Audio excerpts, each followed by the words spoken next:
Livro Ouse Pedir Mais, capítulo 20, Controvérsia no Santuário. A planta do santuário. Embora a maior parte desse livro se concentre no poder da oração e nas chaves divinas para as orações respondidas, vou dedicar um tempinho para me concentrar na batalha em torno da oração e em como podemos evitar os fogos falsos do reavivamento que tem alastrado na igreja moderna.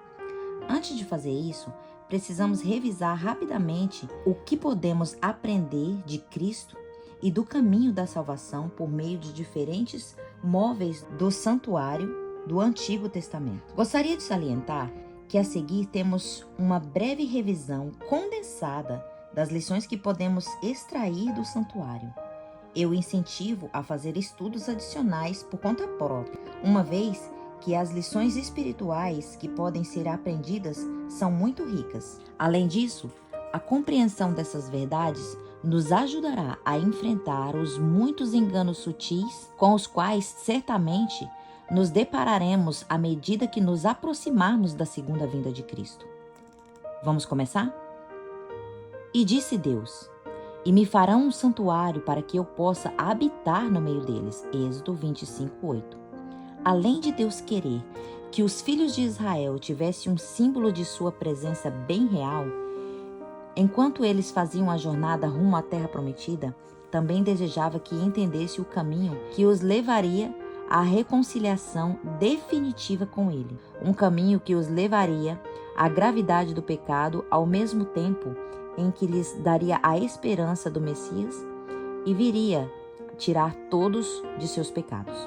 Altar de sacrifício, confissão e justificação pela fé. Junto à porta do pátio ficava o altar de sacrifício, onde o pecador depositava um cordeiro sem mácula, simbolizando Cristo, e confessava os seus pecados sobre a cabeça do animal antes de matá-lo com as próprias mãos. Aqui aprendemos o significado do preço que os nossos pecados cobraram de Cristo na cruz. Aqui somos justificados. Ver Hebreus 9:22, Levíticos 4:22-26 e Romanos 10:9-13, 1 Coríntios 15:22. Assim como devemos pedir perdão a Deus, também precisamos perdoar os outros. Se temos a esperança de ser perdoados pelo Senhor, Mateus 6:14-15, Ellen White escreveu: se esperamos que as nossas orações sejam ouvidas, precisamos perdoar os outros da mesma maneira que esperamos ser perdoados. Pia, batismo e santificação. O móvel seguinte no pátio de santuário era a pia. A pia era uma bacia de bronze cheia de água que os sacerdotes usavam para se lavar antes de entrar no tabernáculo. Caso não se lavassem por completo, morreriam quando entrasse no lugar santo, pois nenhuma impureza era permitida na presença de Deus. Êxodo 37:21. Aqui encontramos um belo símbolo de Cristo, a água viva, a água que nos limpa, batiza de todo o pecado e também nos santifica dia após dia, enquanto nos prepara para o céu. Vê 1 João 1:9, Efésios 5:26, João 1:12. Mesa dos pães da preposição. Palavra viva. Ao entrar no lugar santo do tabernáculo, havia 3 móveis. O primeiro era a mesa dos pães da preposição, que representa Cristo, palavra viva. Ao passo que o sacerdote comia fisicamente o pão nos tempos do Antigo Testamento, de maneira simbólica, devemos comer a sua palavra todos os dias de hoje. É isso que nos ajuda a crescer em maturidade como cristãos. Vê João 6:5-1, Mateus 4:4, Jeremias 15:16, Hebreus 5:12-14. Altar de incenso, nosso intercessor em oração. O móvel central do lugar santo era o altar de incenso. Aqui, o sacerdote, simbolizando Cristo, colocava-se junto à cortina do lugar santíssimo e intercedia em favor do povo. Embora tenhamos acesso direto ao trono de Deus, como Jesus satisfez completamente as exigências da justiça no Calvário, não há mais véu de separação. Ver Mateus 27, 51. É importante reconhecer que as orações justas de Cristo continuam a cobrir as nossas, tornando aceitáveis ao Pai. Sem a intercessão dele, as nossas orações hoje seriam em vão. Os cultos, as orações, o louvor, a penitente confissão do pecado sobem dos crentes fiéis, qual incenso ao santuário celestial, mas passando através dos corruptos canais da humanidade, ficam tão maculados que, a menos que sejam purificados por sangue, jamais podem ter valor perante Deus. Não excedem em imaculada pureza, e a menos que o intercessor, que está à mão direita de Deus, apresente e purifique tudo por sua justiça, não será aceitável a Deus. Todo o incenso dos tabernáculos terrestres tem de imundecer-se com as purificadoras gotas do sangue de Cristo. Então, perfumando com os méritos da purificação de Cristo, o incenso acende perante Deus completa e inteiramente aceitável. Volta então às graciosas respostas. A Bíblia nos diz: vivendo Cristo, sempre para interceder por eles, Hebreus 7:25, ver também Hebreus 4:14-16, louvado seja Deus por nosso intercessor celestial. Candelabro de ouro, vida e testemunho cheio do Espírito Santo.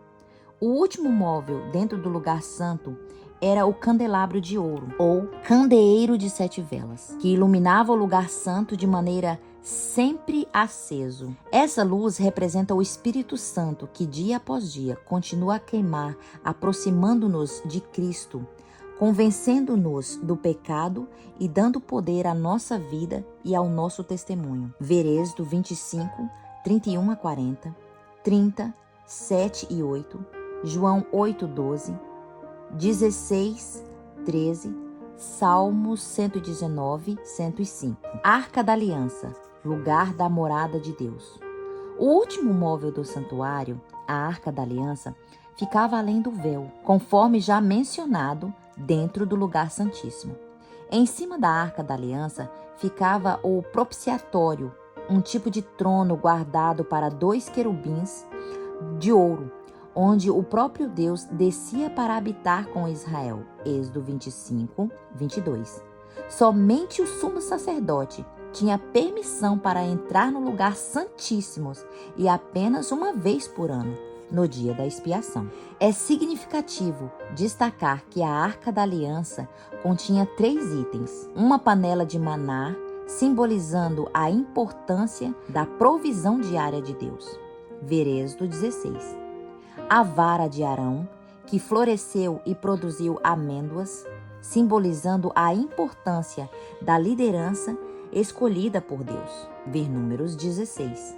E os 10 mandamentos escritos em tábuas de pedra pelo dedo próprio de Deus, simbolizando a importância da lei imutável de Deus. Ver Êxodo 20, 31, 18 e Malaquias 3, 6. Satanás obteve êxito ao separar a humanidade enquanto levou Adão e Eva a pecar no Jardim do Éden. Em seguida, tentou impedir Cristo de vencer quando ele veio à Terra morrer pelos pecados da humanidade. Felizmente, o inimigo falhou miseravelmente e o caminho se abriu pelo meio de Cristo para o nosso retorno. Agora, o principal objetivo de Satanás é nos impedir de seguir esse caminho até o lar. A inspiração nos diz: o adversário procura continuamente obstruir o caminho para o trono de misericórdia para que não obtenhamos, por meio das súplicas fervorosas, a fé, graça e o poder de resistir à tentação. Satanás sabe o que acontecerá se realmente entendermos as verdades bíblicas encontradas neste santuário. Ele sabe o que acontece se encontrarmos o caminho de volta para o propiciatório no lugar santíssimo. Por causa disso, tem feito horas extras ao longo dos séculos, não só para anular essas belas verdades, como também para criar várias falsificações espirituais eficazes. Infelizmente, ele tem obtido grande sucesso. O esboço a seguir, compilado por meio do pastor Ivor Marris em seu best-seller Operation Blueprint, Plano de Ação, o último filme da Terra, mostra como Satanás tem procurado destruir as verdades simbolizadas pelo santuário. Ao relembrar as maneiras de adulteração do projeto divino a seguir, devemos reavaliar onde nos encontraremos espiritualmente e estudarmos para apresentar a Deus, não aos homens aprovados. 2 Timóteo 2,15. A porta de acesso ao santuário. Em João 14,6, Cristo nos diz: Eu sou o caminho, a verdade e a vida. Ninguém vem ao Pai senão por mim. No entanto, há quase 6.000 anos, Satanás tem procurado cegar os olhos das pessoas, tentando convencê-las de que não há outro caminho para chegar ao Pai, sem passar pelo Filho. Podemos entender como ele conseguiu êxito em levar em conta o seguinte: o altar de sacrifício. Embora os rituais de sacrifício fossem praticados pelos líderes judeus antes da vinda de Cristo, após esse acontecimento, por causa das influências seculares de Roma pagã sobre a igreja nos primeiros séculos depois de Cristo, o perdão dos pecados somente pela fé no sangue de Cristo foi substituídas pela falsificação e as tradições criadas pelo ser humano, quer por meio da prática e da penitência e da indulgência, quer pelo mérito das boas obras, quer pelas observâncias de rituais rigorosos. Passou a ser ensinado que a salvação era obtida por esforços e obras humanas. Enquanto as formas tenham mudado ao longo dos anos, a falha doutrina das obras pessoais continua a ser defendida por muitos professos cristãos hoje. Isso está em oposição direta à verdade bíblica da salvação somente pela fé. Ver Efésios 2:8, 9, Timóteo 3:5 e 6.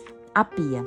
O batismo por escolha e imersão foi substituído pelo batismo infantil por aspersão. Os cristãos não precisavam mais fazer uma escolha pessoal para ser salvos. Bebês eram considerados salvos se estivessem passado pelo batismo. Essa filosofia de uma vez salvo, salvo para sempre, nega não só a liberdade de escolha, como também todo o processo bíblico de santificação em andamento realizado somente quando cedemos ao poder do Espírito Santo dia após dia. Infelizmente, ela ainda é adotada por muitos cristãos na atualidade. Isso está em oposição direta à verdade bíblica do batismo e da santificação e da entrega diária. Vê Efésios 4:5, Provérbios 4:18, 1 Tessalonicenses 4, 3-8 e Ezequiel 3:20. A mesa dos pães da propiciação. À medida que o tempo se passou, as verdades da palavra de Deus foram substituídas e superadas pelas tradições e práticas da igreja. O fermento das ordenanças criadas por seres humanos começou a exercer precedência sobre a pureza da verdade bíblica. Aliás, por muitos séculos, as pessoas comuns eram proibidas a ler ou interpretar a Bíblia. Essa atividade era considerada aceitável apenas para os clérigos, aqueles que tentavam viver ou pregar a palavra verdadeira sem as tradições da igreja, eram considerados apóstatas e hereges. Infelizmente, muitos cristãos continuam a priorizar as tradições da igreja, seguindo-as em lugar das verdades bíblicas. Isso está em oposição direta ao fundamento da verdade e da doutrina bíblica imutável. Vê 2 Timóteo 3,16, Isaías 8:20, Provérbios 30, versículos 5 e 6, Apocalipse 22:18. Altar de incenso. Em vez de ir a Cristo, nosso intercessor, para levar diretamente ao nosso Pai Celestial as nossas confissões e orações, os seres humanos orquestraram um confessionário no qual o sacerdote humano assenta-se no lugar de Deus, ouvindo as confissões do povo. Assim, o dom do perdão e da misericórdia foi tirado de Deus e colocado nas mãos dos homens mortais. Conforme podemos ver, a remoção da doutrina do santuário de Cristo como nosso intercessor está em oposição direta à verdade bíblica. Ver 1 Timóteo 2,5, Hebreus 10,19. O candelabro de ouro. Infelizmente, nos anos seguintes ao derramamento pentecostal, após a ascensão de Cristo, entidades seculares começaram a introduzir cada vez mais mundanismo, transigência dentro da igreja. Em consequência, o verdadeiro Espírito Santo vivo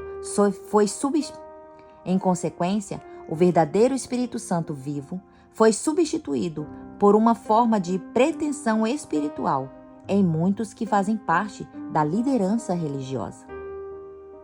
Além de ser considerado normal estar na igreja e viver de qualquer maneira, contanto que sejam feitas confissões apropriadas e se pague a penitência, milhares que demonstraram uma vida de testemunho cheio do Espírito foram queimados à fogueira, jogados aos leões, largados a sós para apodrecer em masmorras frias, escuras e por se posicionar em favor da verdade bíblica e viver o testemunho com o poder do Espírito Santo. Esse período de grande perseguição espiritual é conhecido hoje como a Idade das Trevas. Essa era durou 1260 anos literais, em harmonia com a profecia bíblica de Daniel 7,25, que predisse essa experiência difícil para o povo de Deus. Essa neutralização do poder genuíno do Espírito Santo está em oposição direta às Escrituras. Vê Atos 1,8, 5,32, Isaías 43:10. A Arca da Aliança. Por fim, os poderes religiosos, disfarçados de uma suposta capa religiosa, não só atacaram aqueles que guardavam a lei de Deus, como também mudaram literalmente a lei que ele escreveu com o seu próprio dedo. Eles colocaram imagens e ídolos dentro dos cultos e, mais grave ainda, mudaram o quarto mandamento, o dia do sábado, para o domingo. Uma vez que a mudança da lei de Deus e a precedência de tradições eclesiásticas criadas por seres humanos em relação à Bíblia são uma violação direta das Sagradas Escrituras. Ver Mateus 5, 18 e 19. Ellen White escreveu: Satanás se esforça constantemente para atrair a atenção para o homem em lugar de Deus. Induzir o povo a olhar para os bispos, pastores, professores de teologia como os seus guias, ao invés de examinarem as Escrituras, a fim de que por si mesmo aprendam o seu dever. Então, dominado, o espírito desses dirigentes pode influenciar as multidões de acordo com a sua vontade. Muitos líderes religiosos hoje estão empenhados em unir-se novamente todos os grupos de denominações religiosas. Citam o pedido de Jesus: que todos sejam um, e como és tu, ó Pai, em mim e eu em ti. José 17:21. É verdade que nós, que cremos em Cristo, devemos ser um. No entanto, muitos cristãos ignoram João 17:19, texto no qual Cristo expressa o seu desejo de que eles também sejam santificados na verdade. A Bíblia não nos diz que seremos santificados na unidade ou ao nos unirmos a outras entidades religiosas, mas que seremos santificados e nos tornaremos um por meio da verdade. A verdade é encontrada na palavra de Deus, João 17:17. Com isso em mente, como cristãos protestantes que creem na Bíblia, podemos reconciliar-se a ser um na verdade com aqueles que por séculos têm tentado mudar a verdade de Deus? O Senhor chama todos nós para sair de Babilônia espiritual, da confusão, das transigências espirituais, não para voltar para dentro dela. Apocalipse 14. Fica claro que a profecia de Apocalipse 13:3 está se cumprindo bem diante de nossos olhos hoje. Não podemos dormir como os outros. Devemos vigiar e manter a sobriedade. Precisamos orar. Aquilo que está acontecendo no mundo ao nosso redor deixa claro que estamos vivendo em tempo importante. No entanto, embora as coisas possam parecer confusas e diferentes, com os ventos de doutrinas que sopram e depois cessam, segundo Timóteo 4:3, devemos manter o coração e manter em Cristo, pois com a sua palavra diante de nós, não temos razão para ser enganados. Efésios 4:14, segundo Timóteo 3:16. Podemos permanecer firmes na verdade, a despeito das tempestades. Como o falecido Hollis Scarborough afirmou, em todas as eras, Deus sempre teve um povo fiel e leal, os chamados, os escolhidos, e Ele continua a ter um povo especial hoje. A pergunta é: seremos parte desse povo?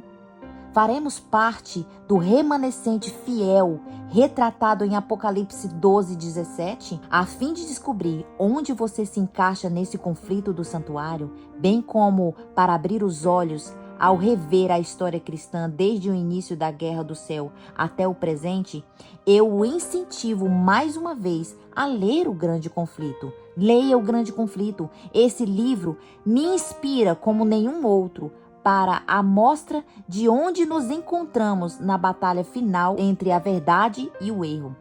A pergunta que precisamos fazer é: estou ao lado certo na batalha do grande conflito? Deus está chamando cada um de nós para um estudo mais profundo de sua palavra. O Senhor nos convida a uma experiência mais profunda com Ele. Acima de tudo, Ele nos chama para seguir o caminho do santuário de volta ao seu trono. Deus não força ninguém. A escolha é nossa.